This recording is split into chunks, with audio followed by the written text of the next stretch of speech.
나만 빼고 제주도 여행 가는 아들 내외. 오늘은 70대 여사님의 마음 아픈 이야기를 전해드립니다. 구독과 좋아요는 영상 제작에 큰 힘이 됩니다. 나만 빼고 제주도 여행 가는 아들 내외 자식을 잘못 키웠습니다. 나는 올해 72입니다. 젊었을 땐 농사도 짓고 식당 일도 하고 허리 한 번 제대로 펴본 적이 없었죠. 그렇게 피땀 흘려 키운 아들이 하나 있습니다. 외아들입니다. 아들은 장성했어. 착하고 야무진 며느라기랑 결혼했습니다. 그리고 얼마 전 손주도 생겼지요. 그렇게 내 인생에 봄날이 올 줄 알았습니다. 하지만 그 봄날이란 게 저 혼자만의 착각이더군요. 며칠 전 우리 아들이 전화를 했습니다. 엄마 이번에 며칠 제주도 좀 다녀오려고요. 애도 이제 좀 컸고 둘만의 시간도 필요해서요. 나는 반가운 마음에 대답했죠. 그래, 잘 다녀와라. 공항은 어디서 타는데? 너랑 며느리랑 애기까지 같이 가는 거야? 그런데 아들이 멋쩍게 웃으며 말했습니다. 아니요. 엄마는 이번엔 안 가셔도 될 것 같아요. 다음에 기회 되면 모시고 갈게요. 이번엔 우리 셋만 다녀오려고요. 심장이 순간 쿵 내려앉았습니다. 말은 그렇게 했지만 저는 분명히 기대하고 있었던 거죠. 손주도 생겼고 오랜만에 가족 여행이라니 내심 나도 함께 갈 수 있겠구나 생각했는데 그날 이후 저는 아침에 눈을 떠도 밥맛이 없었고 괜히 집안일만 뺑뺑이 돌면서 생각이 많아졌습니다. 왜 나만 빼고 가지? 내가 같이 가면 불편한가? 아니면 그냥 귀찮은 건가? 아들 내외는 여행 준비로 한창 들떠 있었습니다. 며느리는 SNS에 제주 맛집, 카페, 사진 명소를 잔뜩 올려놓고 짐 싸는 사진까지 자랑하듯 보내왔습니다. 어머니, 저희 제주도에서 이쁜 사진 많이 찍어 올게요. 필요하신 거 있으면 말씀 주세요. 나는 그 문자를 보고 한참을 멍하니 바라보다가 잘 다녀와라. 딱 5글자만 겨우 보냈습니다. 그리고 출발 당일 집 앞까지 와서 손주를 데리고 나가는 걸 보았습니다. 아들 차에 짐이 한가득 실려 있었고 며느리는 선글라스를 끼고 카메라를 목에 건 채 밝게 웃고 있었죠. 손주는 할머니 다녀올게요. 하고 손을 흔들었습니다. 나는 웃어줬습니다. 그날따라 바람이 참 차갑더군요. 문이 닫히고 차가 멀어지는데 마음속에 뭔가가 부서지는 소리가 났습니다.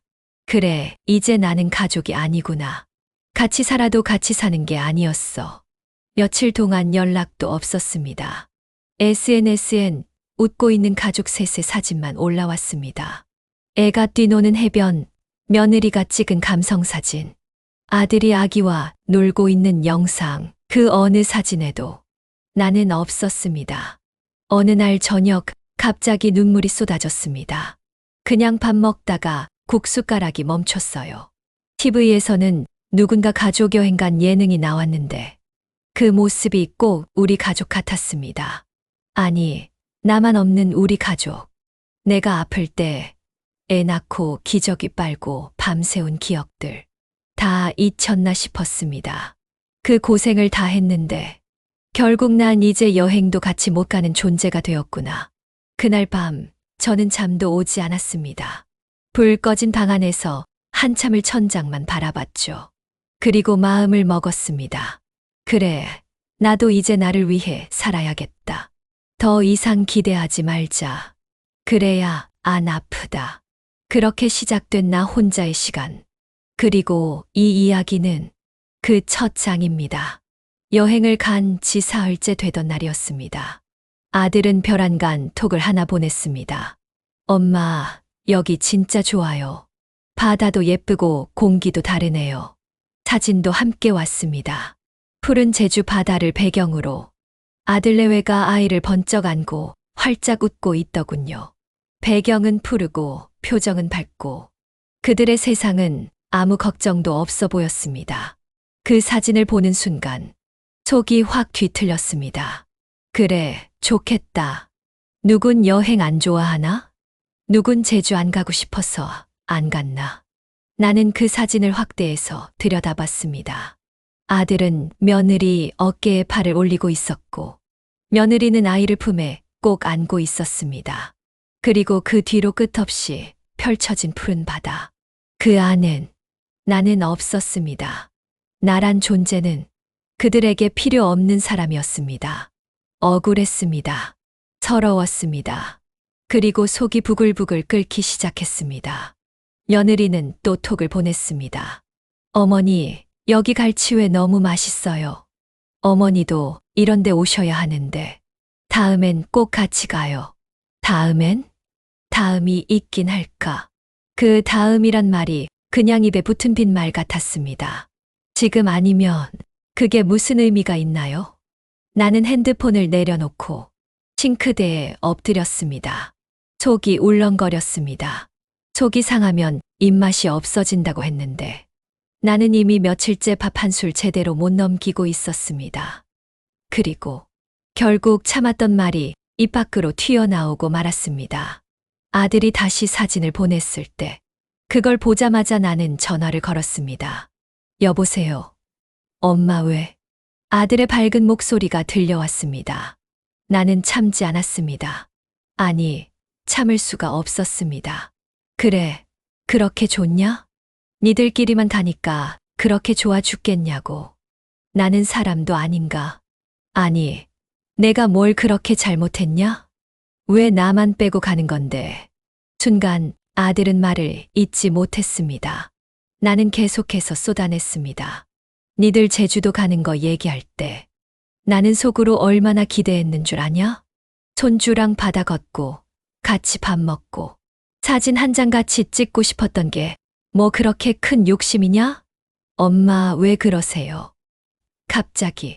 갑자기 지금 내가 갑자기 이러는 것 같아. 나는 며칠 울고 밥도 못 먹고 니들이 보내는 사진 보면서 마음이 찢어졌어. 근데 갑자기야?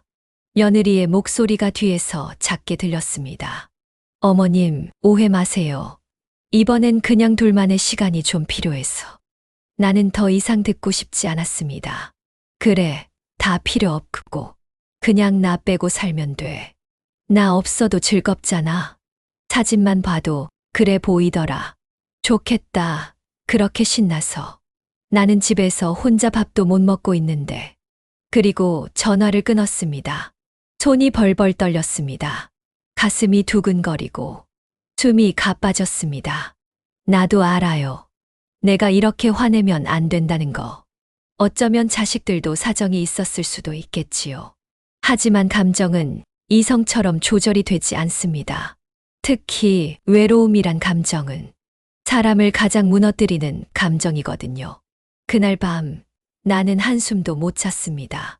자식들에게 미안한 마음도 들었지만 한편으로는 왜 내가 늘 미안해야 하나 싶었습니다. 그렇게 좋다는 제주도, 그렇게 예쁜 바다, 그렇게 웃는 사진. 그 안엔 나는 없었습니다. 그리고 나는 이 집의 가족이 아니라는 걸 또다시 뼈저리게 느꼈습니다. 전화 끊고 나서 며칠이 지났습니다. 그쪽에서도 연락이 없고 나도 전화할 생각이 없었습니다.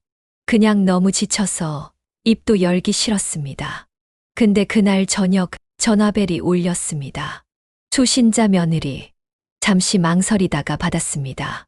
그런데 들려오는 목소리는 예의 바른 며느리의 말투가 아니었습니다. 조금은 딱딱하고 조금은 따지듯 말하는 말투였죠. 어머님, 저 한 말씀 드려도 될까요? 그래, 해라. 솔직히 말씀드리면 저 이번에 좀 당황했어요. 왜 그렇게 화를 내시고 감정을 터뜨리셨는지 모르겠어요. 나는 입을 다물었습니다. 며느리는 말을 이어갔습니다. 저희가 이번에 여행 간 건 그냥 단순한 가족 여행이었고요. 그동안 애기 키우느라 저도 너무 힘들었고 남편이랑 둘이 조용히 쉴 시간이 좀 필요했어요. 나는 조용히 물었습니다. 그래. 근데 그 조용히 쉬는 시간에 나는 왜 끼면 안 되는 거니? 며느리는 살짝 웃는 듯한 말투로 답했습니다. 어머님, 솔직히 말해서 여행이라는 게 어머님까지 같이 가시면 아무래도 불편한 게 있으니까요. 그 말에 내 안에 무언가가 딱 하고 부러졌습니다. 불편하다. 그 말이 그렇게 가볍게 나올 수 있는 말인가요? 나는 조용히 하지만 단호하게 말했습니다. 그래, 불편하겠지. 늙은 사람 하나 끼면 걸음 느리고 먹는 것도 까다롭고 사진 찍을 때 분위기도 안 나고 그 말이 하고 싶었던 거 아니니? 아니, 그런 뜻은 아니고요. 어머님, 너무 예민하게 받아들이시는 것 같아서. 예민? 내가 예민하다고? 그래, 내가 그럴 수 있지. 어차피 너한텐 난 그냥 남의 집 늙은이일 테니까. 며느리의 말투도 점점 날카로워졌습니다. 어머님, 저도 참았어요. 그날 갑자기 전화해서 화내시고 여행 중에 그런 전화 받으니까 저도 솔직히 상처였어요. 나는 숨을 깊이 들이마셨습니다. 그리고 내 마음속 깊은 곳에서 그동안 말 못했던 진심을 꺼내기 시작했습니다. 너 상처였니? 나는 너희가 제주도 바다에서 웃고 있는 사진 보면서 밥 한 술 넘기지도 못했어. 하루 종일 혼자 앉아 있다가 너희가 보낸 카페 사진, 음식 사진 보면서 내가 얼마나 쓸모없는 사람처럼 느껴졌는 줄 아니? 며느리는 아무 말도 하지 않았습니다. 나는 말을 이었습니다. 나는 너희랑 함께하고 싶었어. 뭔가 특별한 걸 바란 것도 아니야. 그냥 손주 손잡고 바닷가 한 바퀴 걷고 사진 한 장 찍고 그거면 됐어. 근데 너희는 나를 불편한 존재라고 생각했지. 그게 다야. 그 순간 며느리의 숨소리가 조금 떨렸습니다. 어머님 그런 의도 아니었어요. 저희가 너무 배려 못한 건 맞아요. 근데 저도 솔직히 말하면 살면서 어머님한테 인정받고 싶었는데 항상 시어머니라는 무게가 너무 버거웠어요. 그 말에 잠시 침묵이 흘렀습니다. 나는 한참을 고민하다 말했습니다. 그래, 너도 힘들었겠다. 나도 며느리였던 시절이 있었어. 그때 나도 많이 힘들었지. 근데 말이다. 그게 우리가 서로를 더 이해해야 하는 이유가 돼야지. 상처 주는 이유가 되면 안 되는 거야. 며느리는 조용히 말했습니다. 죄송해요, 어머님. 저도 많이 반성하고 있어요. 하지만 이미 멀어진 마음은 말 몇 마디로 쉽게 풀릴 수 없었습니다. 나는 조용히 말했습니다. 그래, 이제 다 알았으니까 서로 너무 기대하지 말자.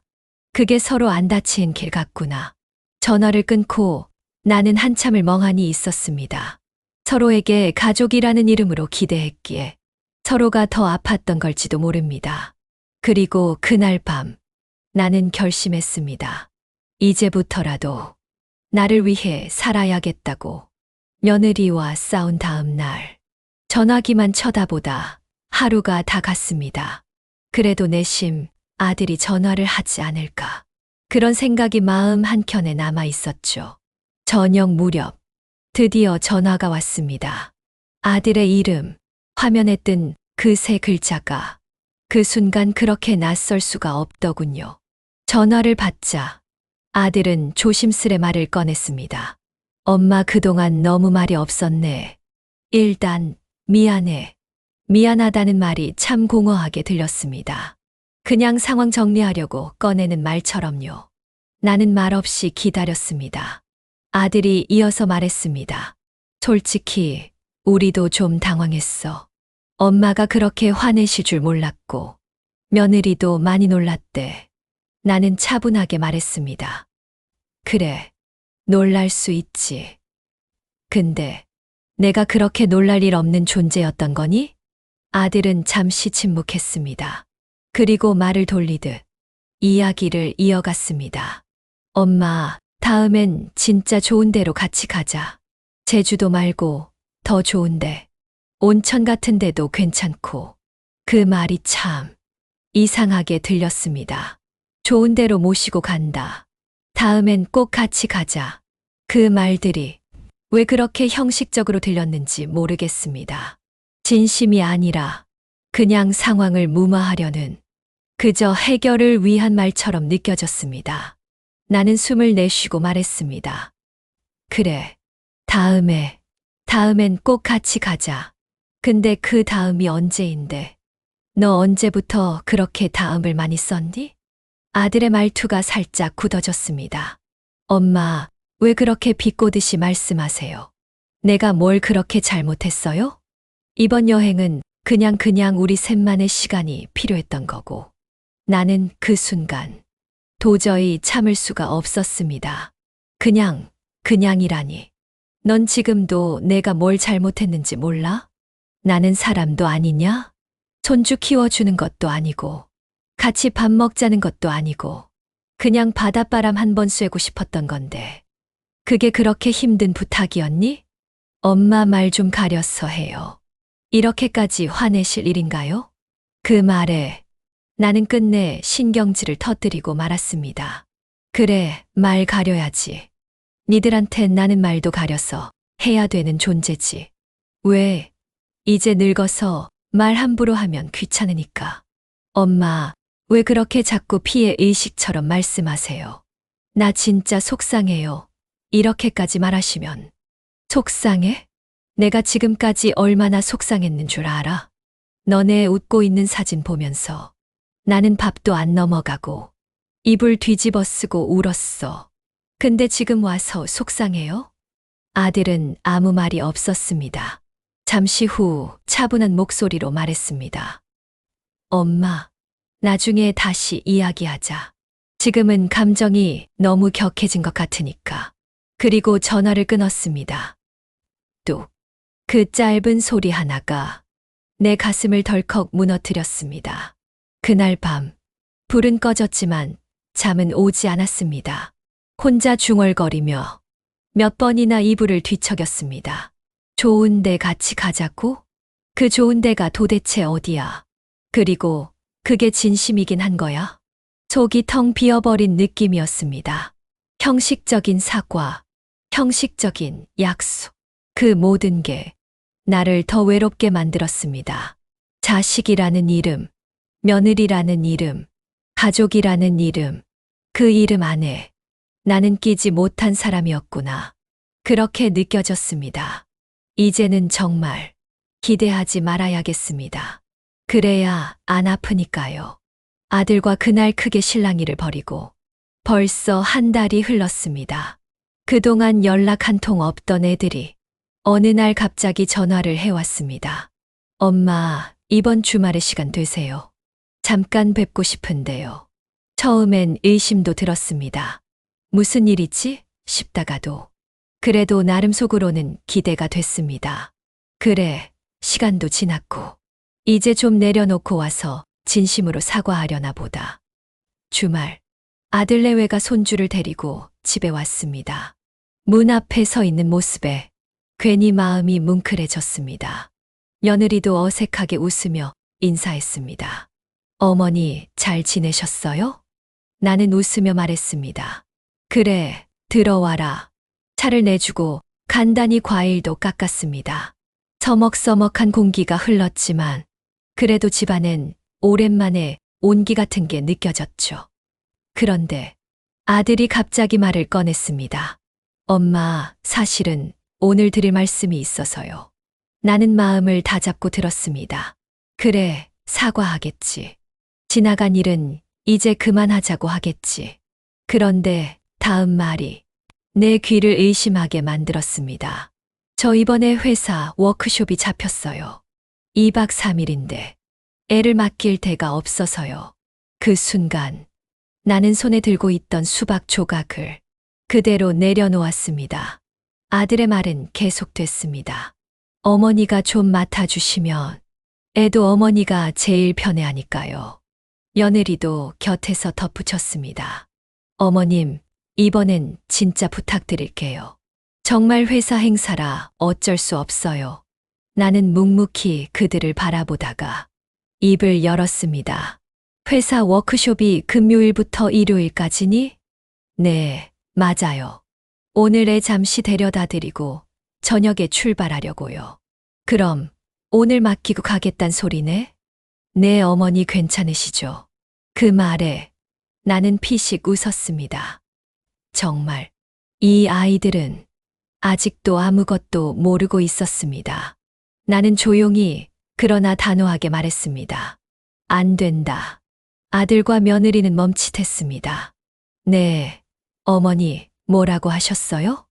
안 된다고. 나는 애 못 봐준다. 며느리의 얼굴이 굳었습니다. 아들도 당황한 듯 말했습니다. 엄마, 잠깐만 봐주시면 되잖아요. 2박 3일이면 금방이에요.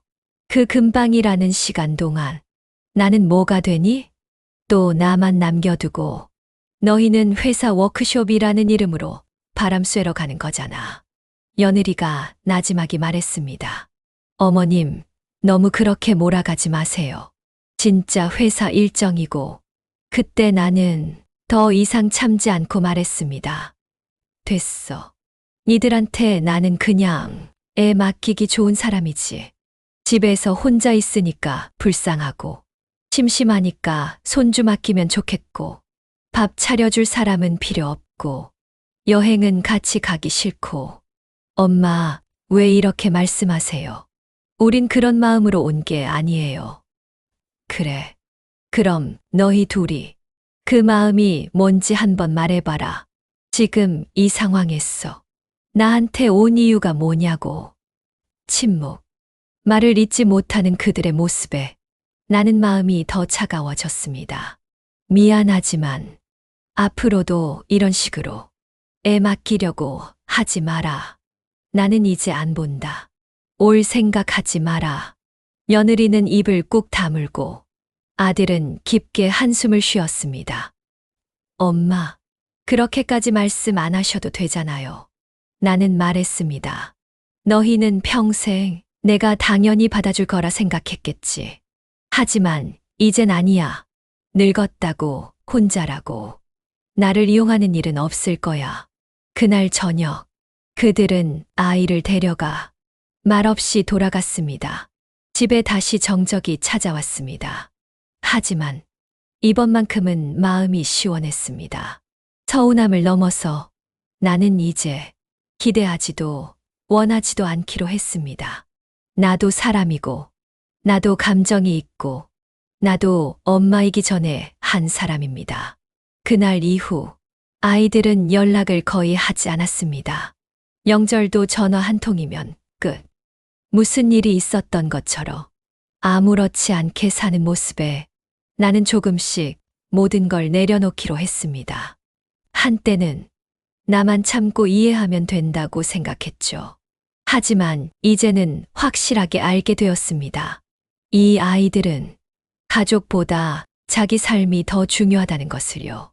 부모의 희생은 그저 자연스러운 배경처럼 여겨질 뿐 고마움보다는 당연함으로 받아들인다는 것을요. 물론 그 아이들 입장도 이해는 합니다. 세상이 바뀌었고 요즘 젊은 부부들은 자기만의 삶, 자기만의 공간을 중시하니까요. 하지만 그렇게 따지면 나는 내 삶이 없었잖아요. 나는 언제나 그 아이들을 먼저 생각했는데 결혼하고 애 낳고 힘들다는 말 한마디에 나는 모든 걸 멈추고 달려갔습니다. 그 애가 아플 땐 잠도 안 자고 밤새 약 지어 날랐고 며느리가 출산했을 땐 집안일, 밥, 육아까지 내 일처럼 도왔습니다. 근데 결국 돌아온 건 우리 워크숍 가야 돼요. 애 좀 봐주세요. 그 한마디였습니다. 처음에는 억울했고 외로웠고 무너졌습니다. 하지만 이제는 서서히 인정하게 됩니다. 이제 나는 그 애들 삶의 중심이 아닙니다.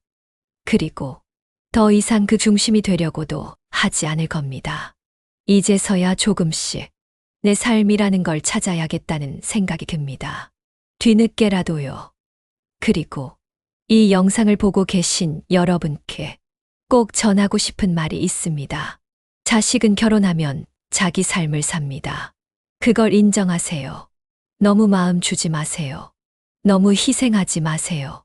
너무 바라지 마세요. 자식한테 올인하다 보면 결국 나중에 나 같은 사람이 됩니다. 혼자 밥 먹으며 가족 사진 들여다보는 그런 쓸쓸한 사람이요. 그냥 내 인생을 살아주세요. 그게 자식한테도 결국 더 좋은 부모가 되는 길입니다. 이제 나는 내가 좋아하는 꽃을 다시 키우고 내가 듣고 싶었던 음악을 듣고 한 번도 못 가본 바다로 혼자라도 가보려고 합니다. 이제는 정말 나를 위해 살고 싶습니다. 그 아이들을 사랑하지 않는 게 아닙니다. 그저 나도 나를 조금은 사랑해야겠다는 겁니다.